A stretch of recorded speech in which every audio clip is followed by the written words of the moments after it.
Marvi Hämmers Hörbuch zum Magazin.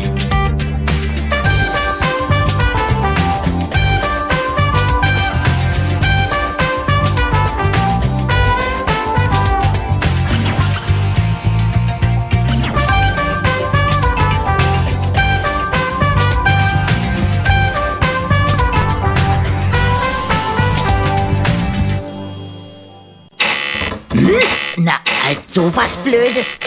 Eieiei. Verflixt, warum geht denn diese Klappe heute nicht? Moment mal. Ich hab's. Das ist der Berg von Fanpost, der unter meinem Schreibtisch wächst und meinen Klemmmechanismus verklappt. Klappmechanismus verklemmt. Dieser dicke Brief hier, der wird's sein. Von Hanno Hürzenbach. Ich erinnere mich. Ein eher kritischer Brief. Ja, selbst ich muss hin und wieder Kritik einstecken. Aber ich kann damit umgehen. Worum ging's denn da?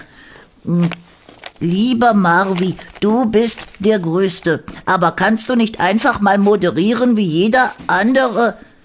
Ich meine, ohne dass ständig etwas schief geht? Klar kann ich das. Nichts leichter als das. Warum auch nicht? Einfach mal die Themen der Sendung ansagen. Klar und verständlich. Also, heute geht es um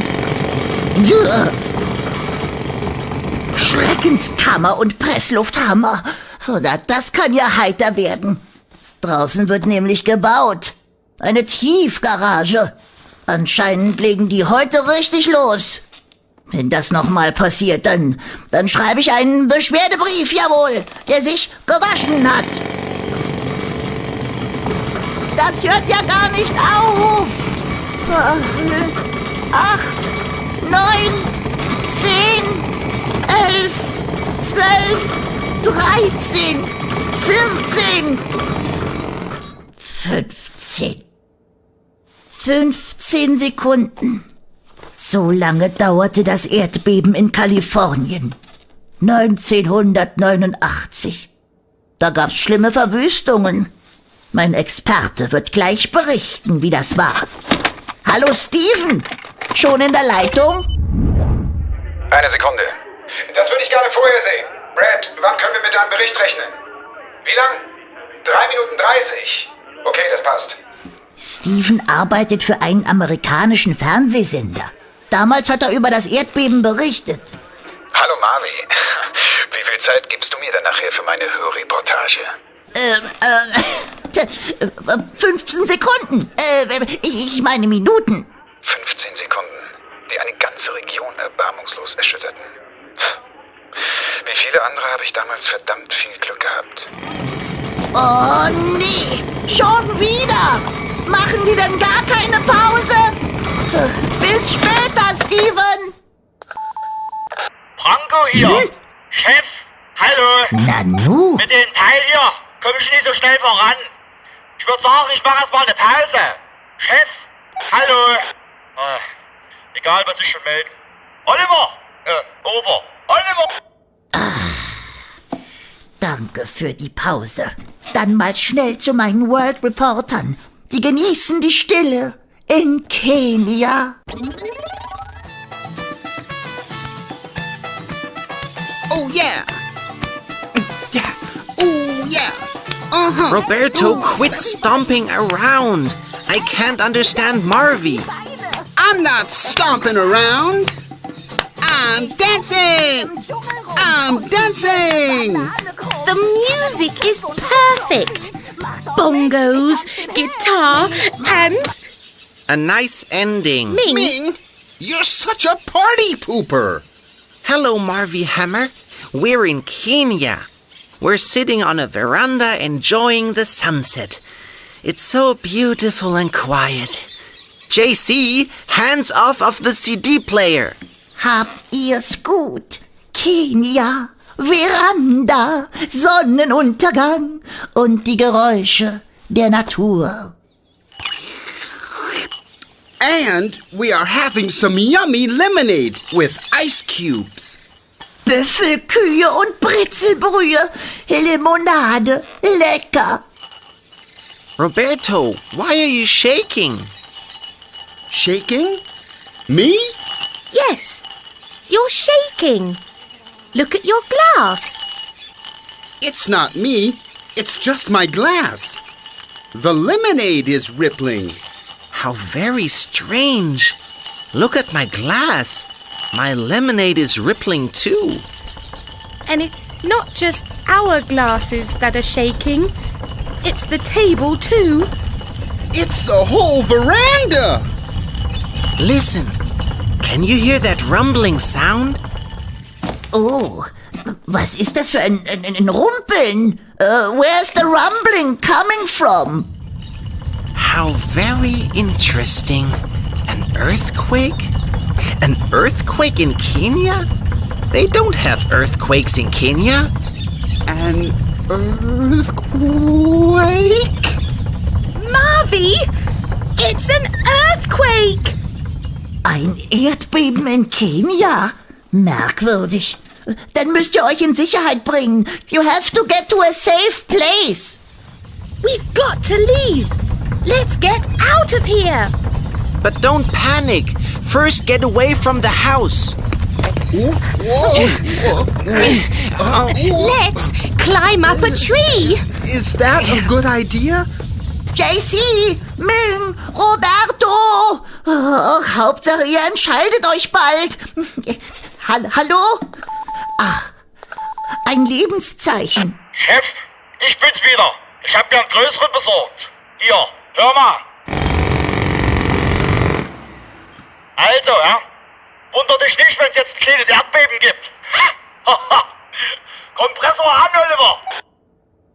Oh, ich verstehe nur Erdbeben. Ja, spinnen die denn jetzt alle? Was ist das überhaupt für ein Dings da auf dem Stuhl? Ja. Ach so, na klar. So ein Funk-Dings. Und daneben ein gelber Schutzhelm. Den setze ich jetzt besser mal auf. Und dann gibt's mein Marvi Hämmers Bebenquiz. Kaum zu glauben. Alle 5 Minuten wackelt oder zittert spürbar irgendwo auf der Welt die Erde. In Taiwan und Japan, in der Türkei und Mexiko bebt die Erde besonders oft und stark. Aber wie? Und das ist meine erste Frage.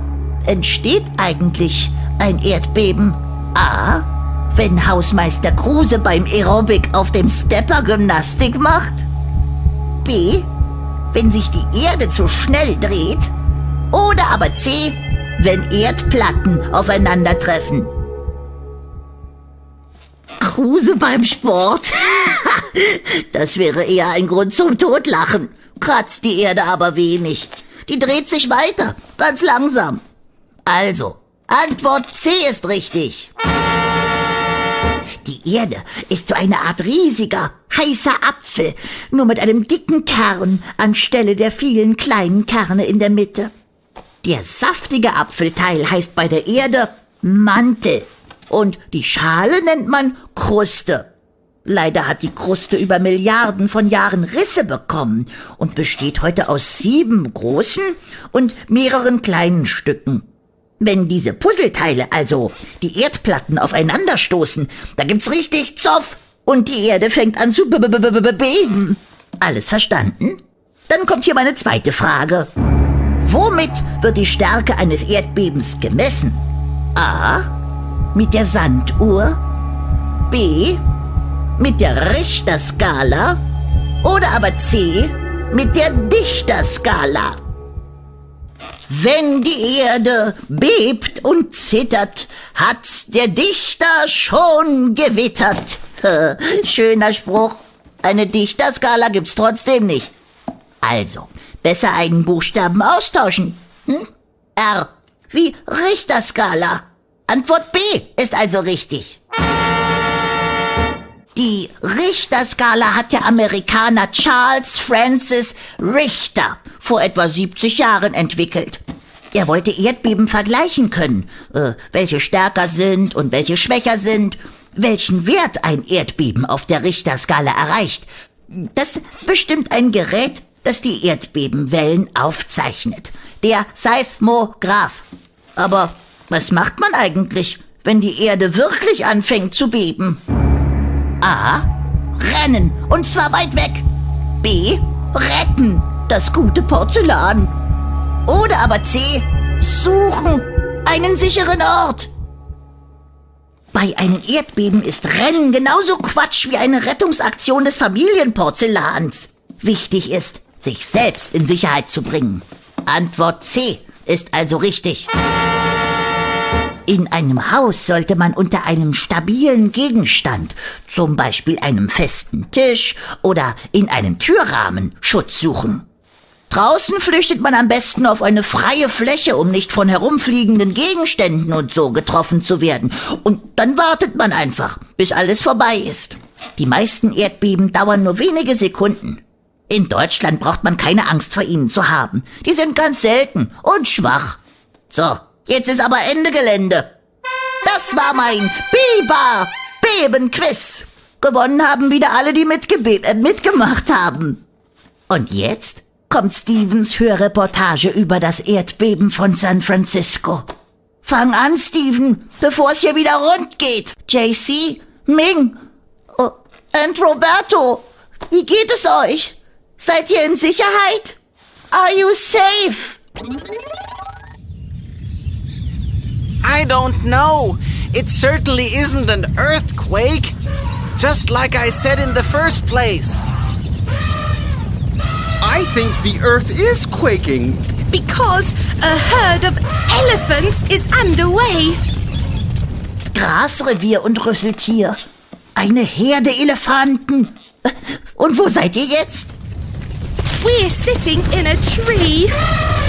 And the whole herd is zooming past right below us. Hold on tight. Oh no! The branch is breaking!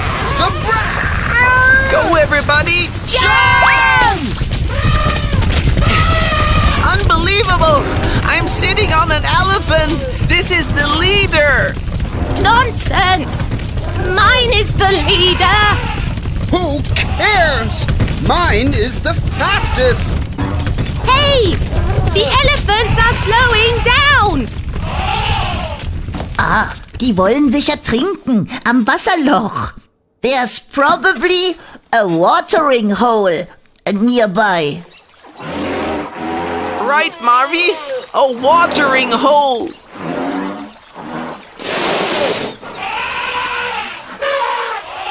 They're thirsty. I'm thirsty too, but not that thirsty. Oh no! Better a herd of elephants. Then an earthquake. World Reporters, go! Pitschnass und durchgeschüttelt. Aber wenigstens kann... Ah! Erdbeben! Gecko mio! Hört denn das niemals auf? Oh, da muss es doch irgendwie ein Zauberwort geben. Ich habe eine Idee. Dazu brauche ich allerdings dieses Funk-Dings. Erstmal Kanal einstellen. Kanal 1.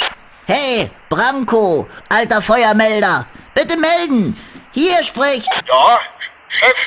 Hallo, wo haben Sie denn gesteckt so lange? Ich habe inzwischen mal hier... Branko, schwing keine Reden. Wie lautet das Zauberwort? Was? Das Zauberwort? Da kenne ich nur eins, Chef. Feierabend. Na also, dann sag ich mal, Feierabend. Was denn jetzt schon? Ich find's super, aber... ja, nu. Feierabend. Gut, dann will ich mal, ja? Also bis morgen, Chef. Ciao. Oh, das muss ich mir merken. Oh, Chef, hier ist übrigens auch Feierabend. Das war's für heute. Wir hören uns wieder, weil die Welt sich dreht. Hossa!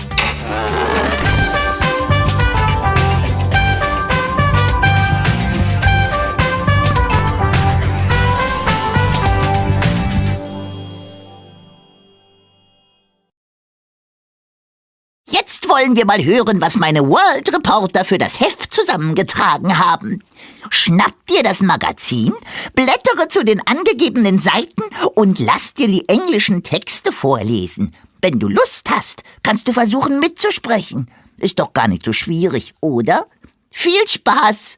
Enjoy yourself! See page 14. Comic strip. The World Reporters. Filming in the Arctic. Catch! Be careful with the camera. Here, put this on. I'll look like an idiot. No, you look great. Honestly. Off you go, Walrus! Good luck, Roberto. Roberto, can you hear me? Over. I can hear you. Over. 2 walruses are coming. I see them. I'm getting wonderful footage here. Great! They think I'm a walrus. Oops. The trick isn't working. Roberto, get out of there! Oh, what shall I do? Pull on your air tube, quick! My what? My air tube? He'll come up any moment. Are you okay, Roberto? Do you want some ice to cool your head? No thanks. I'm fed up with ice today.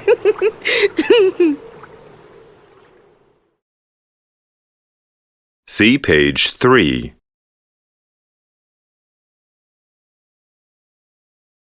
Snapshot. JC's notes. The orangutan baby is clinging to a branch. It slips off. The mother catches her baby. See page 6.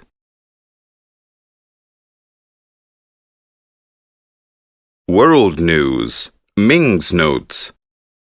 They shook hands. Bao Xi-shun is 2.3 meters tall. He Ping-ping is just 73 centimeters tall. See page 8. An Arctic Adventure. Roberto begleitet Filmemacher bei ihrer Arbeit. And action! Roberto's notes. Adam puts his camera on standby. He grips the mouthpiece of his scuba with his teeth. Then he dives. This is an Arctic camp. Skidoo, puddle, guide, tent, sledge, ice floe. Roberto interviews Adam Ravech and Sarah Robertson. They are filmmakers from Canada. Where did you stay while filming in the Arctic? We lived in tents or igloos. The Inuit hunted food for us. We ate the meat of seals, fish, and geese. What was your most dangerous moment in the Arctic? There were many. We often camped on an island full of walruses. There was no place to hide. In the film, walruses fart a lot. Do they really do that? Yes, they do. Walruses are very smelly and make the funniest noises. They yawn, burp, whistle, and slurp. We laugh about them a lot. What's your next film about? A survival story set in the Pacific Ocean. Letter to Marvi. Sender. Cooper Robertson, 12, from Victoria, Canada. Dear Marvi, my parents, Adam and Sarah, made the film Arctic Tale. They have taken me to the Arctic many times. When my parents were working, I stayed with an Inuit family. The boys taught me how to fish through ice holes and hunt caribou. Once I fell through an ice hole, but my Inuit friends pulled me out. When I grow up, I want to be a chef. I like food, and it's fun to make it. In the Arctic, I liked to eat cooked seal intestines with mustard. Bye-bye, Cooper. See page 16.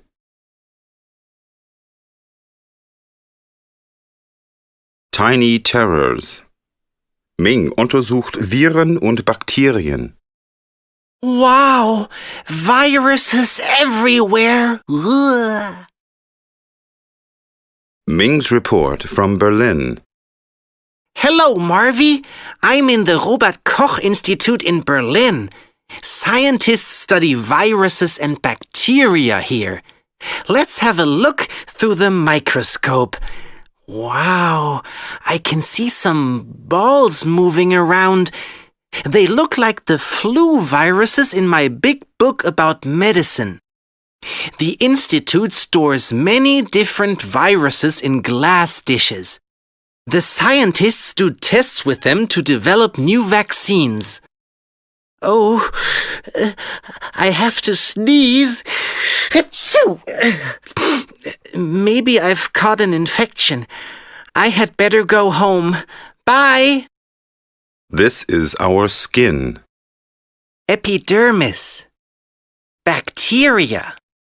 Splinter. Blood vessel. Hair follicle. Scavenger cell. Sweat gland. Ming's notes. Wash your hands. Tidy away your used handkerchief. No kissing. See page 22.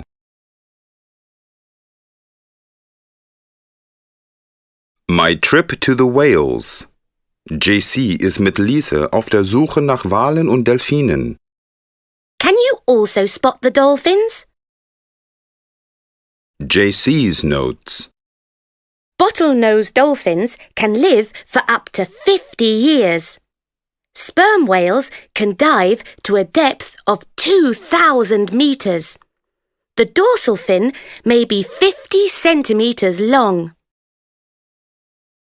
This is a motor yacht. Canvas top. Radar. Wheel. Lifebuoy. Ladder. Rail. JC's report from the Azores. Hi, Marvi. I'm aboard a catamaran with Lisa. We're looking for whales and dolphins. I've got big binoculars. But all I can see is blue. Blue water, blue waves, and a blue sky. What's this? There's something grey and shiny over there. Now I can see dorsal fins. 1, 2, 3, 4. There must be 4 dolphins. They are leaping out of the water. It looks like great fun. See page 29.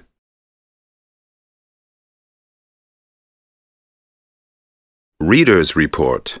Kim Thiemann, 13, is from Bremen. He spent his holiday in Dubai. Hi, Marvi. My family and I went on a trip to Dubai in the Middle East. We saw the Burj Al Arab Hotel. It's the most expensive hotel in the world. Dubai is very rich because there is so much oil there. But in 20 years, there won't be any oil left. And water will be more valuable than oil. See page 30.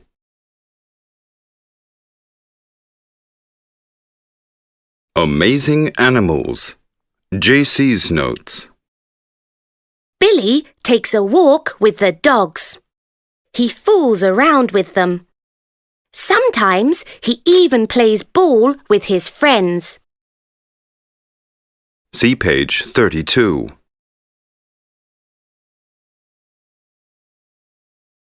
Scary Beauties. JC berichtet über verrückte Tiere. You have funny horns, Mr. Chameleon. Photo caption. The chameleon has 3 swords, horns, forks. Photo caption. The hornbill has a long beak, mouth, muzzle. This is a chameleon. Insect. Sticky tip. Tongue. Horn. Eye. Branch. Tail. JC's notes. Knobbed hornbills like figs. Figs often hang down from thin branches. But frogs and lizards are also on their menu. Photo caption. The pangolin can roll itself into a cone, ball, hat. JC's report from Lake Xochimilco, Mexico. Dear Marvi, I am in Mexico, a country in America. I was driving along Lake Xochimilco when I saw something weird and wonderful. An axolotl. It is a kind of salamander. Like other salamanders, it is born in the water and has gills. You can actually see them sticking out of its head. They help it to breathe underwater. Most salamanders grow up at some time, though. That's when they grow lungs and move onto dry land. But not the axolotl. It never grows up. It stays young forever, a lifelong teenager. By the way, it's warm and sunny here, and in Germany. Best regards, JC. Look for it. Can you find these details? They are hidden in the story. Drum, mushroom, house. These are dancers. Headdress, coat, belt, drum, fur brush, coloured scarves. See page 40. The 3 investigators. Their new case on the big screen. Roberto's notes. Type the text into the computer. Print it out. Cut out the cards. Roberto interviews Chancellor Miller. Chancellor 14 is an actor from the USA. What do you like about your character, Justus Jonas? In America, he's called Jupiter Jones. His German name is Justus. I like that he's always serious. What's your favorite scene? It's when the boys are paragliding. We didn't really fly, though. We just hung in the air and pretended to be afraid. It was fun. Tell us about the kissing scene with Naima. It was my first kiss on screen, and I was a little nervous. But Naima is a good kisser. It was nice. What kind of career would you like to have later? I hope I'll be an actor and make very successful movies. This is the film set. Hills, shore, sun sail, crew, sea, equipment, rock, microphone. See page 44.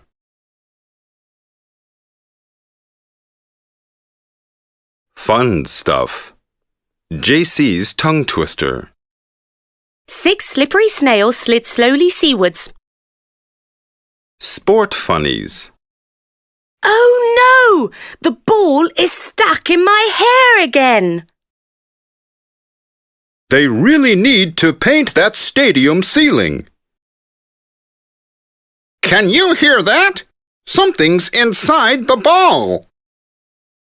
Help! A sand monster is dragging me under! What in the world? WC lock. Miniature golf. Backpack. Banana. Car. Coconut. Jaguar fur. Egg carton. Telescope.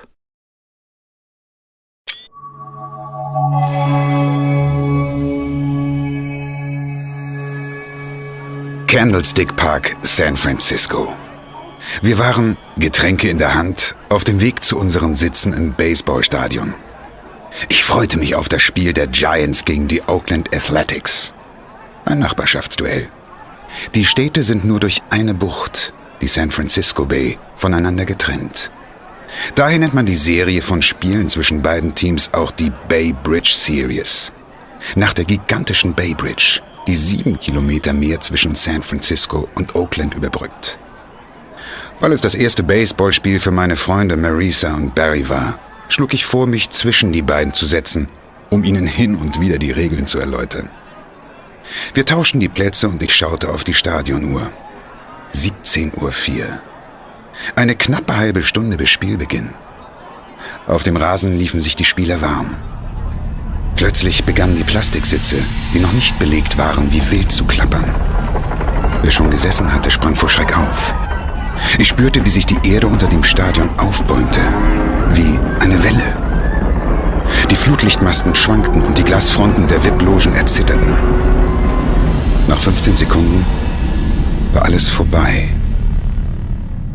Bestimmt war nicht jedem der 62.000 Besucher sofort klar, was da eben passiert war. Ich war mir ziemlich sicher. Denn ich arbeitete gerade an einer Fernsehdokumentation über die verborgenen Kräfte der Erde. Daher wusste ich, dass die Erdbebenwahrscheinlichkeit zwischen San Francisco und dem südlich gelegenen Monterey mit 30% angegeben wurde. Für den Zeitraum der nächsten 30 Jahre. Und genau jetzt war es passiert. Am 17. Oktober 1989, 17:04 Uhr. Marisa und Barry waren kreidebleich. Was geht in einem solchen Augenblick in Menschen vor? Zuerst denkt man wohl an das Naheliegende. Nur keine Panik. Sicher raus aus der Arena, denn der Kampf zwischen den Giants und den Athletics, der war für heute vorbei. Dabei gab es noch einen Kampf zwischen Giganten. 18 Kilometer unter dem Gipfel vom Loma Prieta, südlich vom Stadion. Ungefähr dort steht das Haus von Barry und Marisa. Dieser Kampf der Giganten tobt seit Jahrtausenden. Die Gegner bewegen sich kaum. 2 riesige Erdplatten, die sich an der Trennungslinie aneinander reiben. Wie das kommt? Dazu muss man wissen, wie unser Planet aufgebaut ist. In der Mitte sitzt ein dicker Kern, der Erdkern. Der besteht aus Eisen und Nickelmetall und ist bis zu 5000 Grad Celsius heiß. Er hat einen Durchmesser von 3500 Kilometern. Der Erdkern wird vom Erdmantel umgeben, der ungefähr 3000 Kilometer dick ist. Der besteht aus dem festen unteren Erdmantel und dem zähflüssigen oberen Erdmantel. Auf dem oberen Erdmantel, der ca. 1500 Grad Celsius heiß ist, schwimmt die feste Erdkruste. Die besteht aber nicht etwa aus einem Stück. Sie ist in 7 große und viele kleine Platten zerbrochen, die zwischen 20 und 70 Kilometer dick sind. Diese Platten tragen die Wälder, die Wüsten, die Berge, die Ozeanböden. Einfach alles. Sie passen fast wie Puzzlestücke ineinander, aber eben nicht ganz. Denn sie sind ständig in Bewegung, auch wenn es nur ein paar Zentimeter im Jahr sind. Man spricht davon, dass die Erdplatten wandern. Dort, wo sich 2 wandernde Platten begegnen, ist die Gefahr hoch, dass sie sich in die Quere kommen. Tief unter Kalifornien verschiebt sich die pazifische Platte zur nordamerikanischen Platte um ca. 5 Zentimeter pro Jahr. Wird diese Bewegung blockiert, baut sich eine Spannung auf, die sich in einem Erdbeben entladen kann. Am wahrscheinlichsten ist das längs der sogenannten San Andreas-Verwerfung. Eine Trennungslinie, die sich tief in der Erde von Mexiko aus 1100 Kilometer in den Norden zieht. Genau unter dem Gipfel des Loma Pietra bricht am 17. Oktober ein Stück Fels ein. Das führt dazu, dass die Seite westlich der Trennungslinie in die Höhe steigt und die Erde aufreißt. Die Santa Cruz-Berge zwischen San Francisco und Santa Cruz bäumen sich auf. Und das wiederum setzt heftige Erdbebenwellen frei.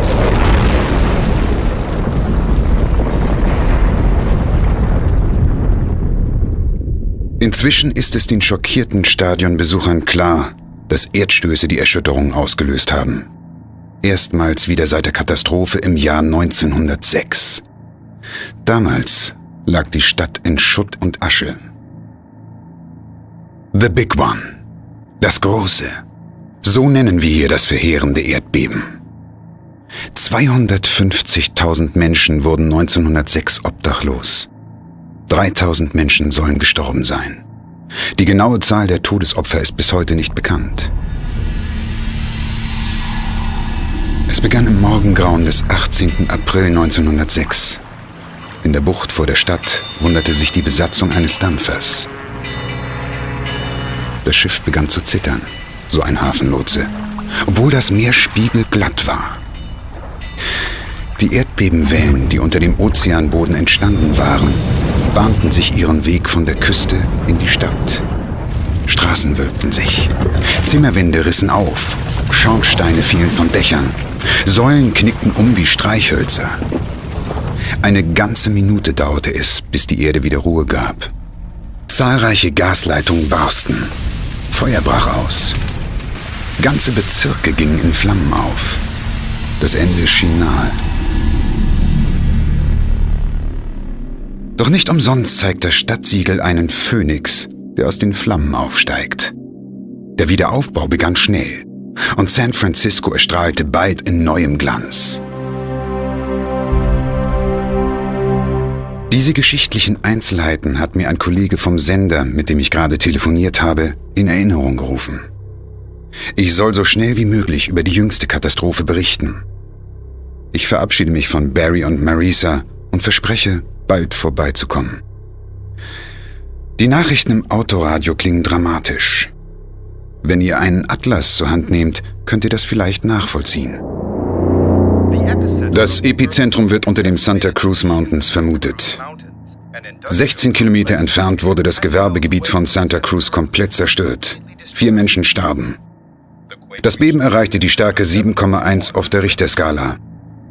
In Richtung Norden erreichten die Wellen die Stadt San Jose, wo allerdings die meisten Gebäude den Wellen standhielten. Sie breiteten sich in Richtung Stadion aus. Zum Glück ist das Candlestick Park Stadion auf einem Felsmassiv gebaut und das hielt dem Erdbeben stand.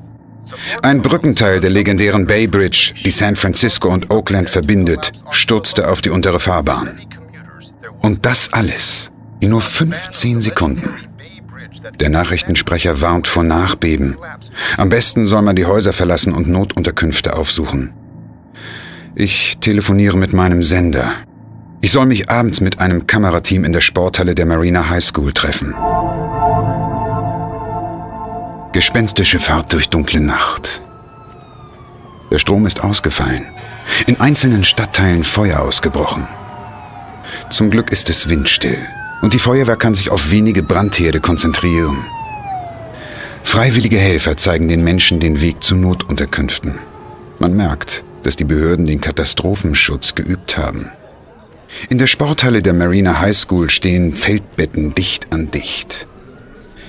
Ich entdecke ein vertrautes Gesicht. Meine frühere Lehrerin Paula. Sie ist 61 und wohnt seit ewigen Zeiten in einem 3-geschossigen Haus. Unten die Garage, darüber ihre Wohnung. Im obersten Stockwerk lebt die Tochter mit den Enkeln. Durch meine Telefonate mit dem Sender weiß ich, dass Tausende von Häusern und Apartments beschädigt sind und 3.800 Menschen medizinische Hilfe benötigten. Mehrere Dutzend gelten als tot oder vermisst. Während das TV-Team das gedrehte Material ins Studio bringt, fahre ich Paula zu ihrem Haus. Ein Inspektor der städtischen Bauaufsicht mit dem Namen Brady sieht sich gerade das Gebäude an. Er und sein Team sind dabei, alle Häuser in der Gegend mit farbigen Schildern zu kennzeichnen. Rot bedeutet Einsturzgefahr. Zutritt verboten. Gelb, betreten nur unter behördlicher Aufsicht. Grün, leicht beschädigt, aber bewohnbar. Über knarrende Stufen gehe ich mit Brady in den ersten Stock. Wegen der Schräglage des Gebäudes klemmt die Tür. Brady tritt sie auf und bahnt sich einen Weg durch Paulas Sachen. Er sucht nach Rissen am Putz, auch ein Stockwerk weiter oben. Doch dort fällt uns nur durcheinandergewirbeltes Spielzeug ins Auge. Paula wartet auf dem Gehsteig. Sie ist nervös. Brady wirft einen letzten Blick auf das Gebäude, nimmt die alte Dame in den Arm und sagt: Ich denke, das Haus ist zu retten. Das Erdgeschoss muss behelfsmäßig abgestützt werden. Die Arbeiten dürften 3 bis 4 Wochen dauern. Er befestigt ein gelbes Schild am Haus. Besser als rot, denke ich.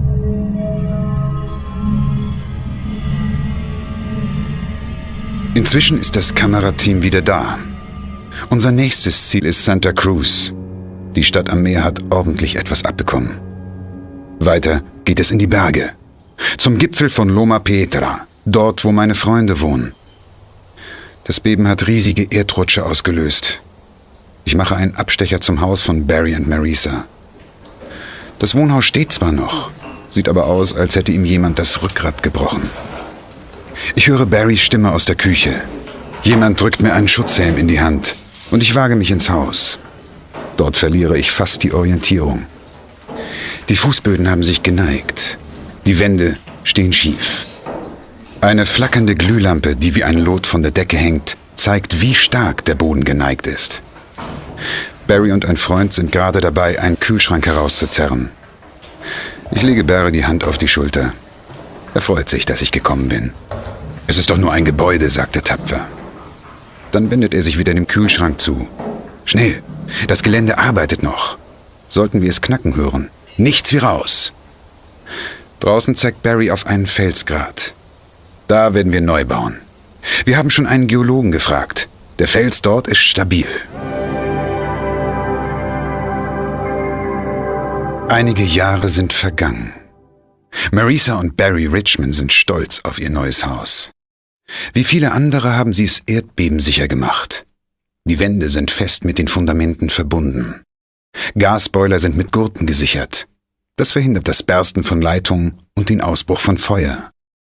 Denn nicht Erdbeben töten, sagen die Experten, sondern Häuser. Erdbeben gibt es nicht nur in Kalifornien. Weltweit haben Wissenschaftler Messgeräte aufgestellt, um Erdbeben besser vorhersagen zu können. In Japan, wo schon zahlreiche Beben gewütet haben, verfolgen Wissenschaftler die Bewegungen der Erde rund um die Uhr. In der besonders gefährdeten Erdbebenregion Tokai nehmen sie bis in 2000 Meter Tiefe jede Vibration wahr. Dann schlägt ein Computeralarm. Sobald ein Erdbeben zu befürchten ist, startet ein automatisches Notsystem, das Züge stoppt, Gasversorgung unterbricht und große Anlagen wie Ölraffinerien ausschaltet. Auf Computer setzt auch das Emergency Operations Center in der kalifornischen Metropole Los Angeles. Von dort aus können seit einigen Jahren alle Rettungsmaßnahmen gesteuert werden. In Los Angeles bebte 1994 die Erde. Wir in der Gegend um San Francisco hoffen natürlich, dass wir kein weiteres Beben dieser Wucht erleben müssen. Auch wenn wir über der San Andreas-Verwerfung geradezu auf dem Pulverfass sitzen. Jedes Jahr am 17. Oktober bin ich bei den Richmonds eingeladen. Und immer wieder sagten wir uns, wie viel Glück wir hatten, als damals die Erde bebte. Das kann man wohl sagen. Ich mag ja gar nicht fragen.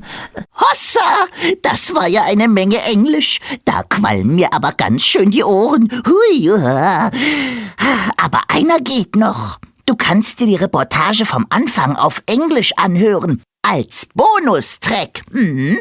Wir hören uns nächstes Mal wieder, weil die Welt sich dreht. Hossa!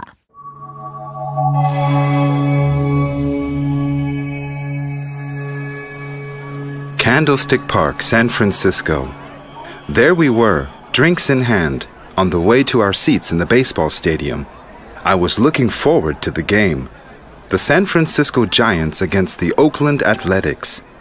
It was to be a neighborhood duel. After all, the San Francisco Bay was the only thing separating these two cities. That's why this particular World Series was called the Bay Bridge Series, named after the colossal Bay Bridge that spans the 7-kilometer-long stretch of water separating San Francisco from Oakland. This was the first baseball game my friends Marisa and Barry had ever been to. So, I thought it would be a good idea to sit between them, so that I could explain what was happening. As we were trading seats, I happened to catch a glimpse of the stadium clock.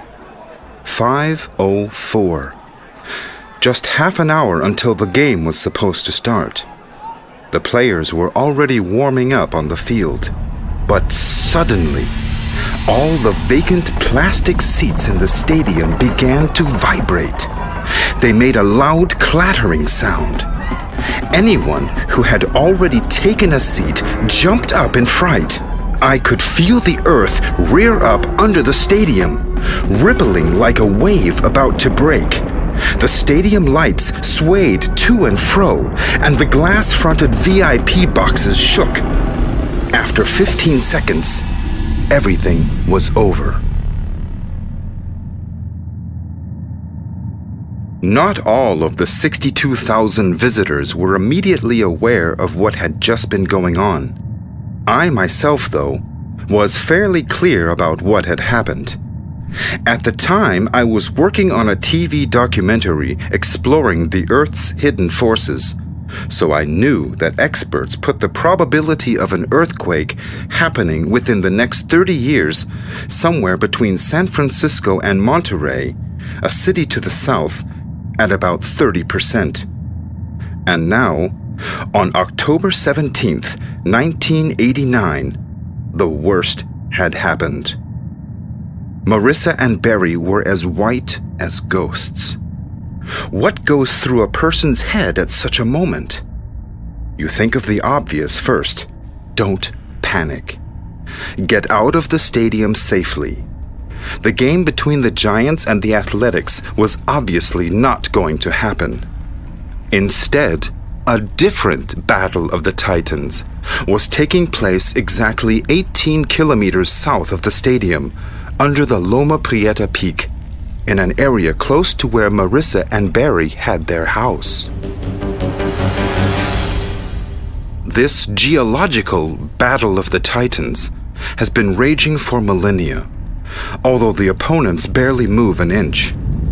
Two monstrous tectonic plates constantly slide against each other along a fault line. Why is this? To understand the process going on here, it is important to understand something about the makeup of our planet Earth. Located at the center of our planet and made up of the metals iron and nickel is the Earth's core. Burning at a temperature of 5,000 degrees centigrade and measuring 3,500 kilometers in diameter, it is surrounded by a mantle approximately 3,000 kilometers thick. This mantle has two main layers, the more solid upper mantle and the more elastic lower mantle. The upper mantle has a temperature of about 1,500 degrees centigrade, and floating above that is the Earth's crust. But we're not talking about one solid chunk of rock here. The crust itself can be broken down into 7 relatively large and several other relatively smaller plates that are between 20 and 70 kilometers thick. These plates carry the woods, the deserts, the mountains, the ocean floors, absolutely everything. They fit together almost like a jigsaw puzzle, but the fit is not perfect. And that's because they are permanently in motion. Even if it is only a couple of centimeters per year, you could say that these tectonic plates roam around. Where two roaming plates meet, The danger is high that they are going to get in each other's way. Beneath the state of California, the Pacific plate slides and grinds against the North American plate, moving approximately 5 centimeters per year. When this movement is blocked, tension builds up, which can then be released in the form of an earthquake. This release of energy usually takes place along the San Andreas Fault, a fault that runs deep below the Earth, some 1,100 kilometers from Mexico, and then on through California and further north yet. On October 17th, a boulder was dislodged from near the summit of Loma Prieta. The impact caused the western side of the fault line to slide upwards and tear open the Earth. The Santa Cruz Mountains between San Francisco and Santa Cruz stood their ground, thus triggering powerful seismic tremors.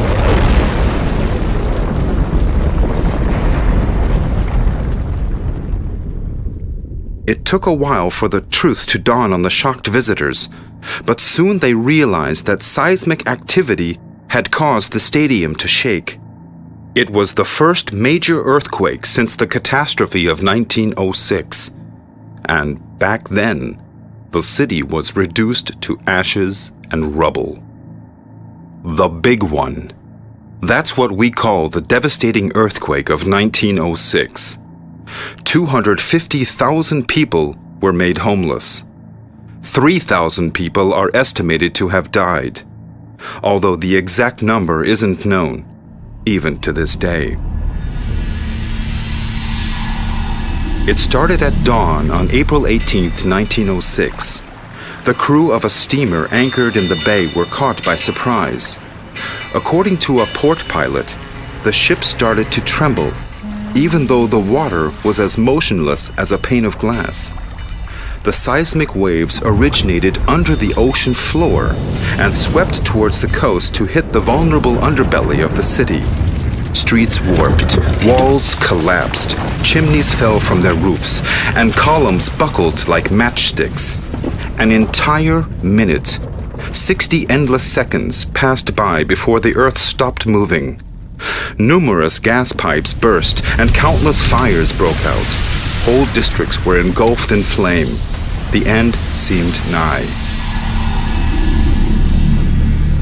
But San Francisco's official city seal shows a phoenix rising up from burning flames. This image captures the true essence of its citizens' spirit. Reconstruction began quickly, and San Francisco soon recovered and shone in new glory.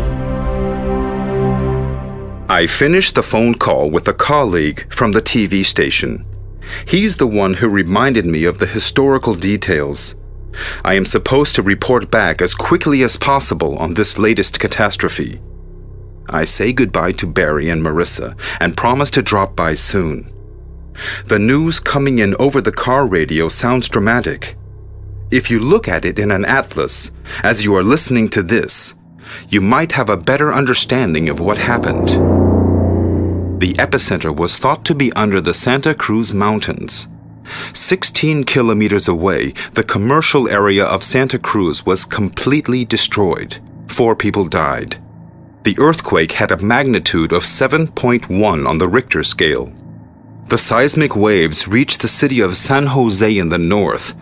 However, most buildings there managed to withstand the earthquake. The waves radiated out towards the stadium. Fortunately, Candlestick Park is built on a massif and was able to withstand the shock. An upper section of the legendary Bay Bridge that connects San Francisco and Oakland was dislodged and hurtled downwards, smashing into the lower deck of the bridge. And all of this happened within the space of just 15 seconds. The newsreader alerts people to the danger posed by aftershocks. People should leave their houses and find emergency accommodation. I call my TV station. I am supposed to meet up with a camera team at the Marina High School gymnasium later this evening. I embark on a ghostly journey through the darkness of night. The power supply has been cut, and fires have broken out in various parts of the city. Fortunately, no wind blows, so firefighters give their undivided attention to isolated conflagrations. Voluntary helpers direct people to emergency accommodation. The authorities are clearly well versed in disaster management. Row after row of camp beds hastily put up in the Marina High School gymnasium await me. I pick out a familiar face. My former teacher, Paula, 61, has been living in her 3-story house seemingly forever. The garage is on the ground floor, and above that are her living quarters. The top floor provides accommodation for her daughter and grandchildren. Through the many telephone calls I have had with the TV station, I know that thousands of houses and apartments have been damaged, and that 3,800 people are in need of medical attention. Over a dozen more are either dead or missing. While the camera team takes the film footage to the studio, I drive Paula home. When we get there, we are met by Brady, a building inspector, who was just taking a look at the house. He and his team are going to color code all houses in the area with tags. Red signals, in danger of collapse, no entry. Yellow means enter only under official supervision. Green signifies damaged but habitable. Brady and I climb up the creaking stairs to get to the first floor. The door is stuck because the building is leaning slightly. Brady kicks in the door and picks his way through Paula's belongings to inspect the walls. He is searching for cracks, a task he also completes in the apartment above. The only significant thing we find there, though, is a number of scattered toys littering the floor. Paula waits on the sidewalk. She is nervous. Brady takes a last look at the building, puts his arm around Paula and says, "I think the house can be saved, but the ground floor needs to be reinforced. The work may take 3 to 4 weeks." He attaches a yellow tag to the house. Better than red, I think to myself.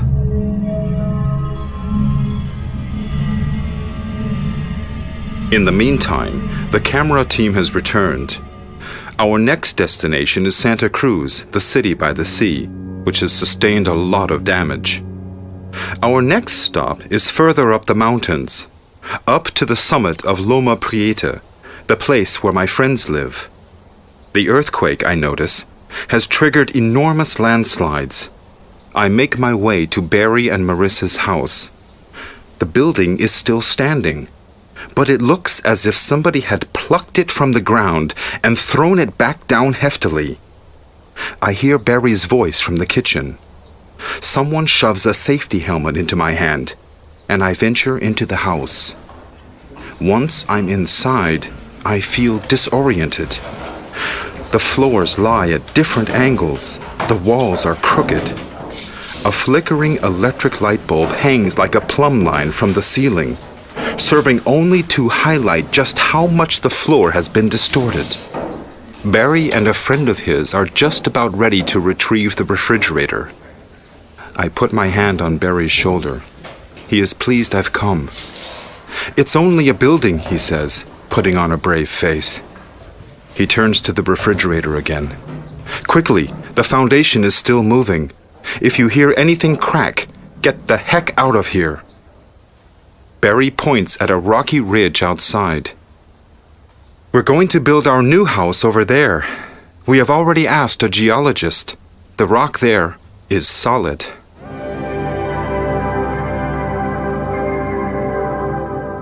Since then, several years have gone by. Marissa and Barry Richmond are proud of their new house. Like many others, they have made it earthquake-proof. The walls are now firmly connected to the foundation. The gas-powered hot water tanks are secured with belts to prevent the pipes from bursting and catching fire. Earthquakes don't kill, say the experts. Houses do. Earthquakes aren't just confined to California. Scientists have set up measuring equipment all over the world in a quest to make better earthquake predictions. In Japan, a country where numerous earthquakes have already caused immense damage, scientists monitor movements within the Earth's crust around the clock. In the region of Tokai, an area particularly prone to earthquakes, vibrations happening up to 2,000 meters below ground can be detected, causing a computer to sound an alarm. As soon as an earthquake begins, an automatic emergency system steps in to stop trains, interrupt gas supplies, and shut down large plants like oil refineries. The Emergency Operations Center in the Californian metropolis of Los Angeles also depends on computers. For several years now, all rescue measures can be directed from this center. In 1994, the earth in Los Angeles shook too. Of course, people who live like us in the area around San Francisco hope never to experience another earthquake of such magnitude. Even if we are sitting on top of the virtual powder keg, otherwise known as the San Andreas Fault. I am invited to the Richmond's house every year on October 17th. Over and over again, we reflect on how lucky the three of us were that day in October 1989. The day the earth shook.